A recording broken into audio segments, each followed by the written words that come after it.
Hello, and in our last Who's Who of Watchmaking dedicated to MB&F, well, there was a large part that we had to kind of zap through and fast forward through because we were talking about something that hadn't been unveiled. But this is no longer the case, so we can go back to Max Busser and listen what he had to say about this new collection, a new timepiece, solely inspired and dedicated to women.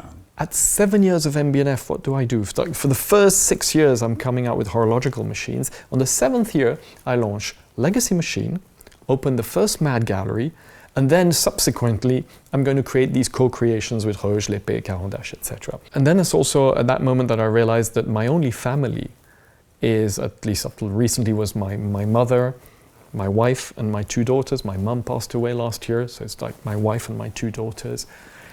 And I thought, are you going to dare?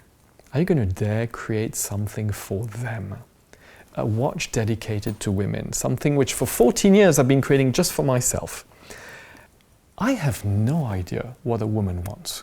So I realized this can only work if I stop thinking what would they like, and I instead put in a mechanical sculpture everything I love in the women of my life. I tried to put something, a sense of amazement, incredible energy, elegance. And if you look at our flying T today, of course my notion of womanhood has also changed because my mother is my mother and my wife is the mother of my children. So the fact of maternity also came into that factor, which probably will not speak to many women.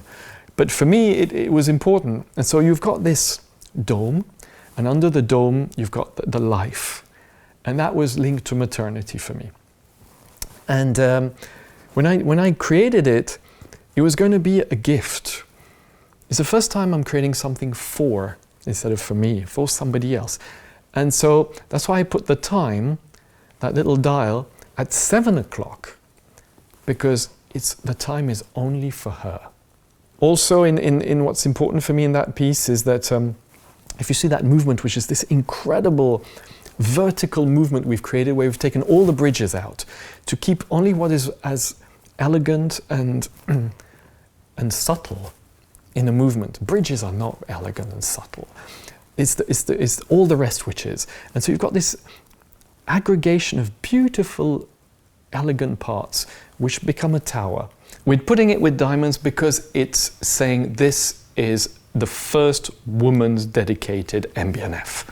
We didn't want to be any idea that, oh, maybe it's a unisex watch, which of course economically or business-wise would have been very smart, but I didn't want that. I wanted it to be a declaration. It's diamond set, it's for women, even though I know, for example, my wife probably will not wear a diamond set version. And if you turn the piece around, the rotor is this incredible sun, because it's the same thing. I gravitate around them. So everything which is important for me, which was important for my mother, which is important for my wife and my daughters, I've tried to put in it. I have no idea if I've given justice to that. At the end of the day, after 3.5 years, when I look at that piece, I'm proud of it. I think it's what it was supposed to be. Well, I hope you like this, and just as a little side note, considering what this timepiece is all about, I have to say that the price positioning of it is rather aggressive for a tourbillon of this nature. All the best, and viva watchmaking!